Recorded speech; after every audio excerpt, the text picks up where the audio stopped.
Hãy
mi tên cây hôm qua phải dấu nắng cây đông buông đèn đi Bất chúa mang lô in con tài dành ha đông cây hi đông đèn cây hi in đã ổn em tố đã ta cây đông sa mi chúc ba nông nhà hi gặp pin lâu na siam lâu na các khen na tapi takte ina ko nung mai sa khi hồi lâu bi mà siam lâu bi ma chân lâu bi ma con em bên kia nông phong xe tung ba ô nang din na lang gahi Jesus okay yung ilwai Bigan kay hopang kayo nang kay nung iunteni Betul mang lowin kong tayo sa na Inunin yung wali Inaon ito at tayo sa amin Chupang yahi Kapilaw na siam lâu na các khen na tapi takte ina ko nung mai sa khi hồi lâu bi ma siam lâu bi ma chân lâu bi ma tuan em bên cây nông phục xe Tung bao nung inalaglahi Jesus okay nung iwai Bigan kay hopang pagzog nung kay nung iunteni Kachong ang lawin kong tayo sa na Ibalik yung kalipini ina ổn Ito ang tanging hong sabihin Chupang ang yahin Jesus okay hong ilwai Biết đến người hông phàm phải dũng nang cây nông buông đèn đi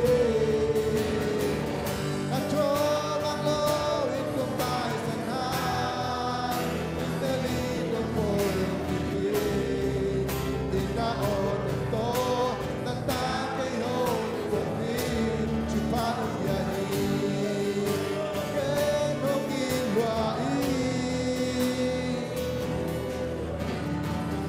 Bigyan kay hupon baliw ng kinupong dinhin At chumang lawin kong tayo sa han Intalin ang ngayong dinhin Inaon ito ang takay hong sabihin Chupang ang yahin Jesus okay nung iwain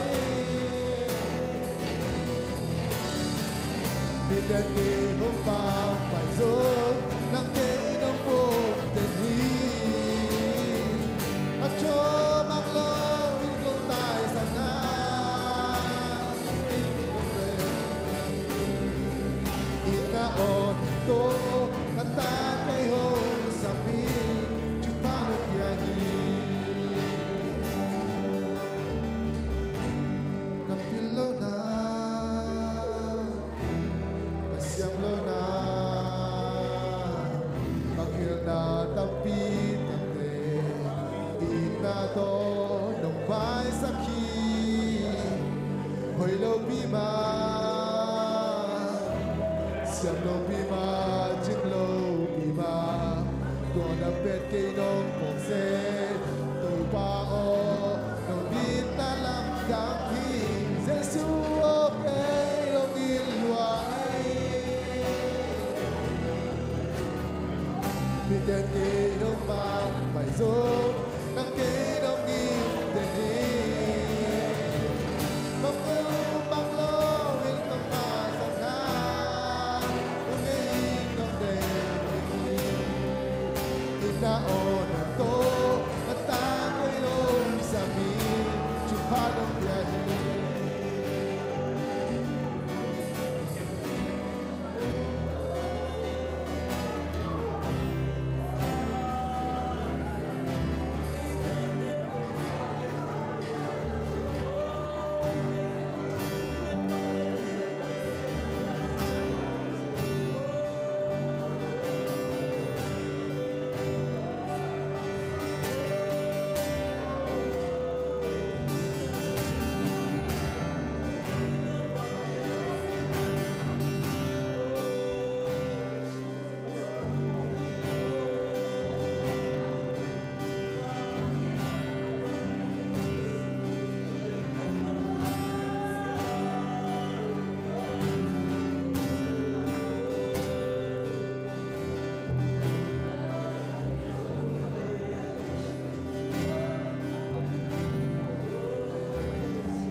Papasyan pati ng kilomi Papasyan pati kilomi Kunti lang tugong pati Kung Jesus na milyan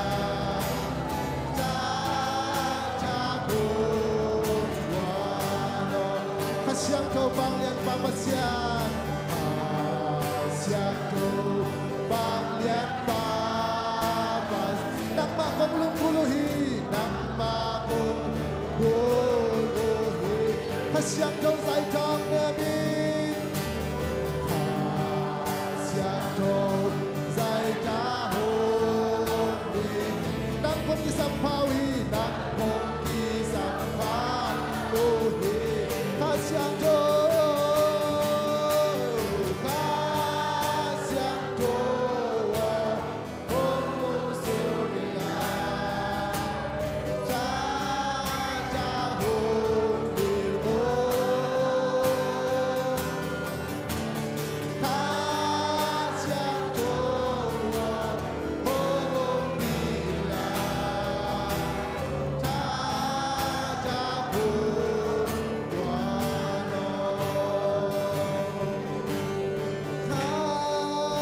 Pasyangko,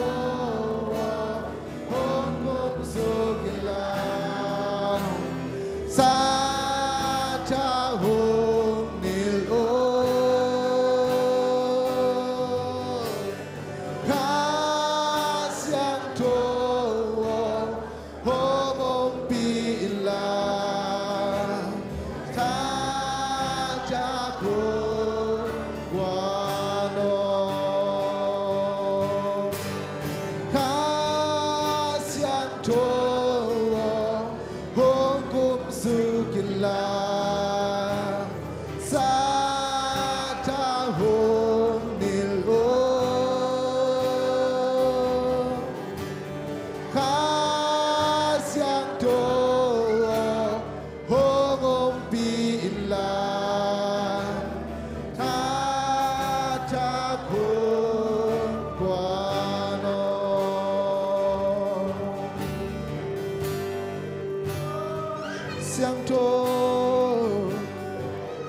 Thật không qua lo khá xiang thô khá xiang thô khá xiang thô Thật cha vong này lo khá xiang thô nang na không pan đôi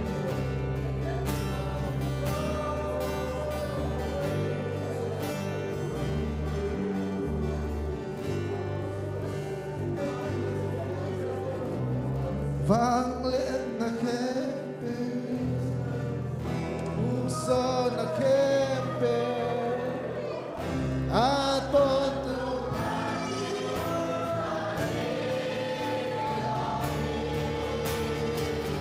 vang lên na kempe uso na kempe aton tu pati na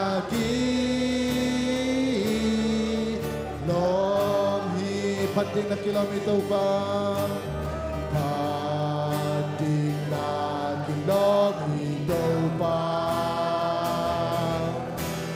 Jesus Pating na kilometer Hallelujah Pating na kilometer pa Minsan na kempe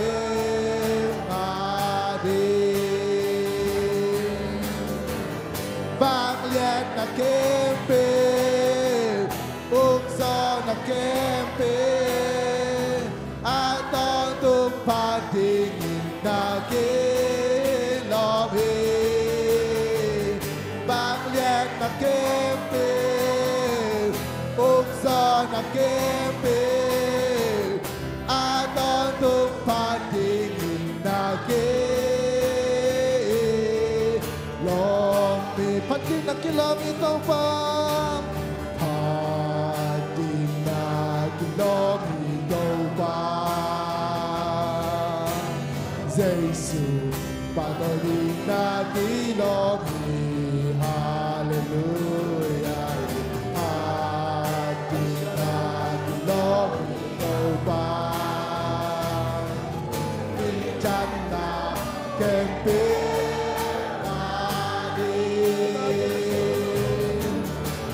Bakliat na kempe Ukso na kempe Atong tumpating na kempe Bakliat na kempe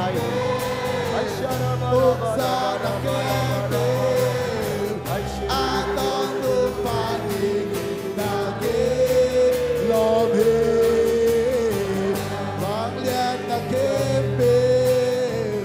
Ukso na kempe Atong tumpating na kempe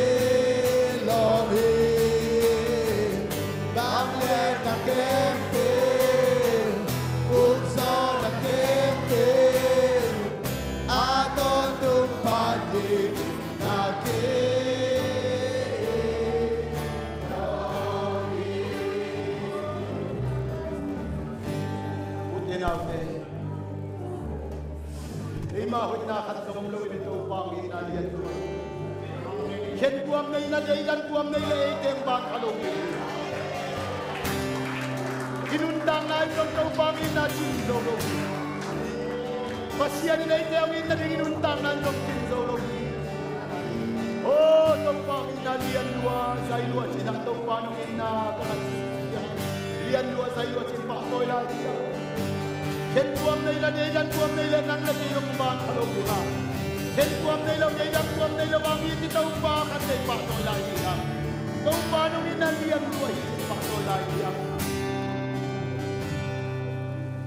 Tupatong ina Kakay susudyani Yanwa Yanwa Ay sunan Joke Nong ina Bejele Kay Homan Nong Keke Yanwa Sainwa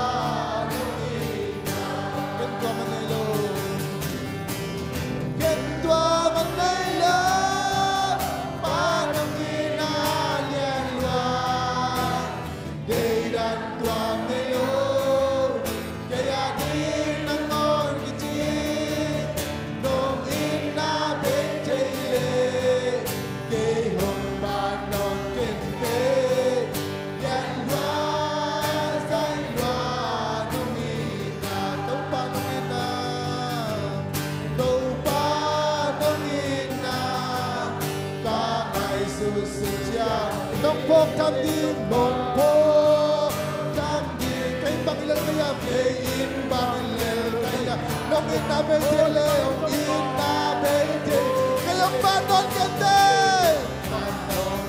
Lian luan dan luan, say luan nong ina. Kentua manila,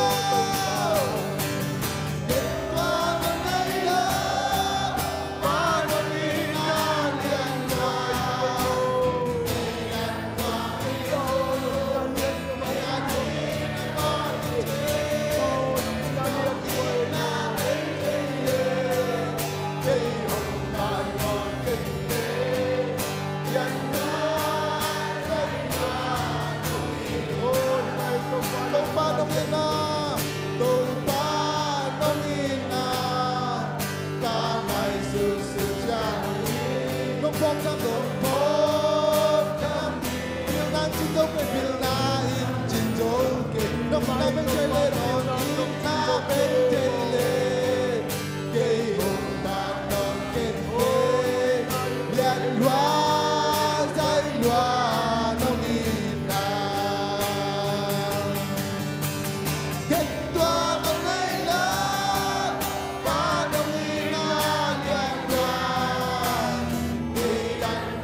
Sejangin nong pop lindi bay in chin joke nong ina bay tayle người hồng ban nong kente yan wa kai wa nong ina ket tua manila pa nong ina yan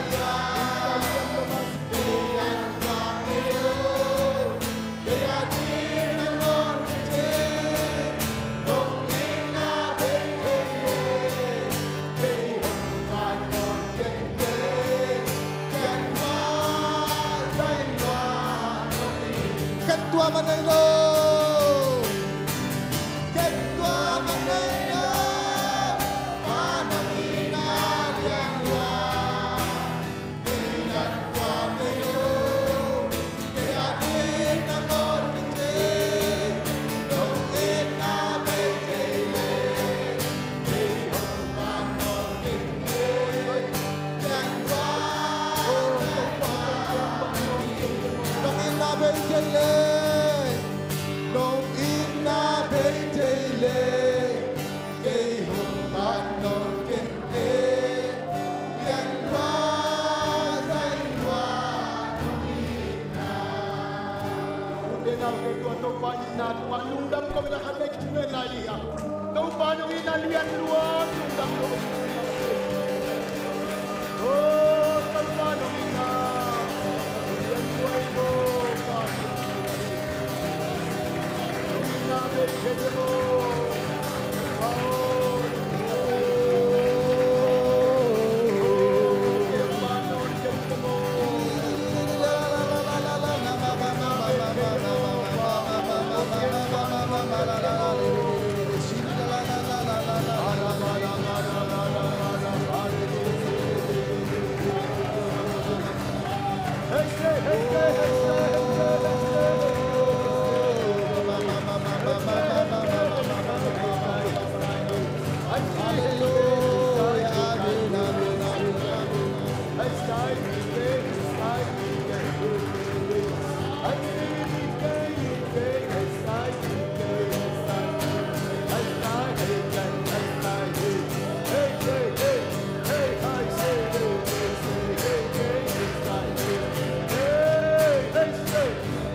Hey,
Akibuan na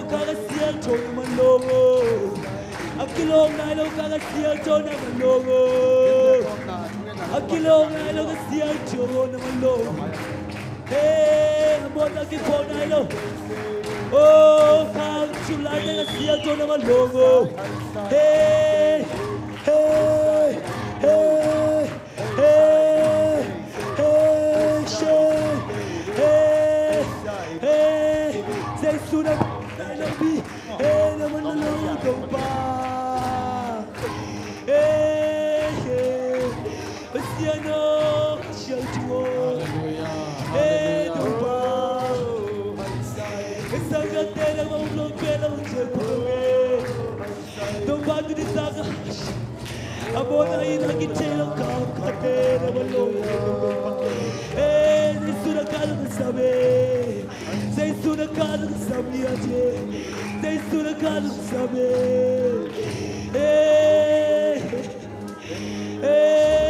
Sangat dio Namona ki bona lo kayo Namona ki bona Ilagin kau batu lungdam kau lagi siapa ya lungdam kau Abang kami kau lo ya Karena saya kasihan kau cuma lungdam kau Abang kami kau lo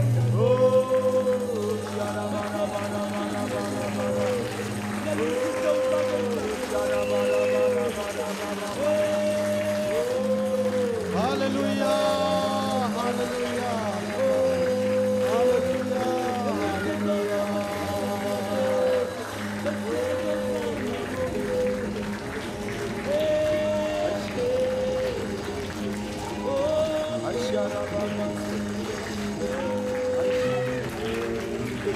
Amen.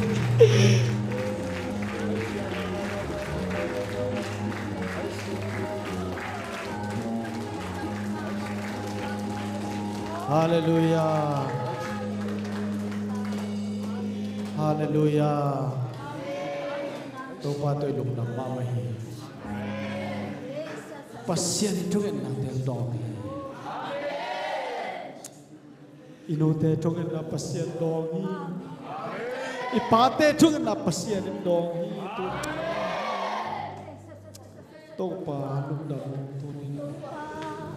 Mitamu kutalo din tupa katugan na tunong longan ng kong patuhi.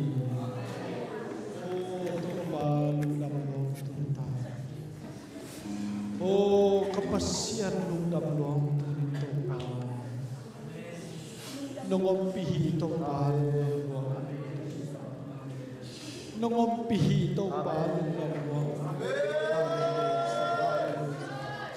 Hallelujah!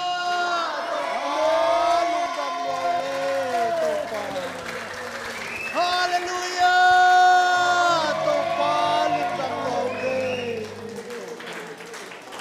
Tunin topa na tate na tuhatong kinsak tayo.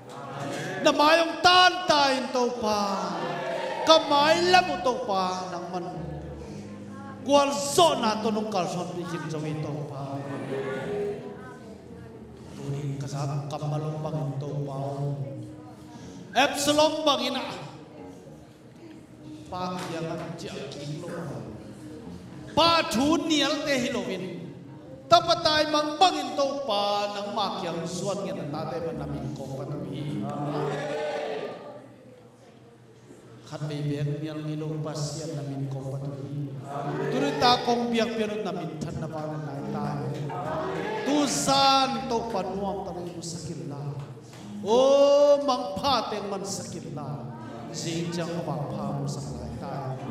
Nahoy natong tuamin. Nakamalte kalungtang suwa topa. Om tuin na. Pong palina. Kahoy kapay katay.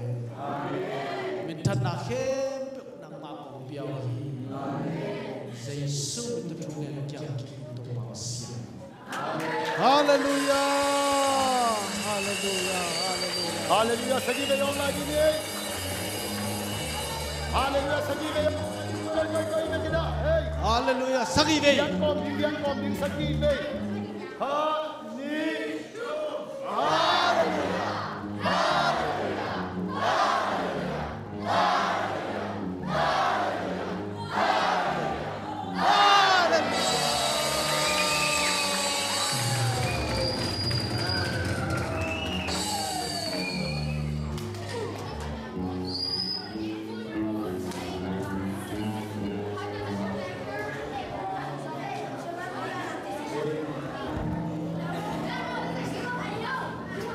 sia teng upateng kham no makai teng thungen teng happy na to hi kong khata kium dim diamina dungdam ko thunget na khat nei ni ong payun kwal sia twal sia ivek pin kol piupa am